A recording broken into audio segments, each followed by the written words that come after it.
Make sure you use good tweezers so you can easily pick up the desired amount of lashes.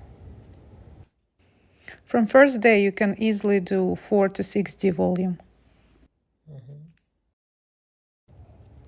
To create a perfect base, sometimes try to grab your fans a little bit lower, as you see right now.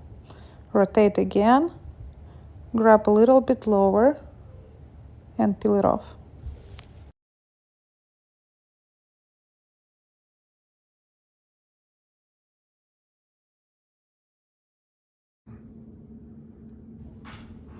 Here's another angle.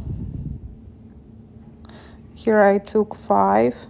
Make sure that you have good tweezers. Right now I just kind of lifted the lashes from the tape first to spread them out even more. Lift it again a little bit from the tape, spread them out, roll the knob, and here you are.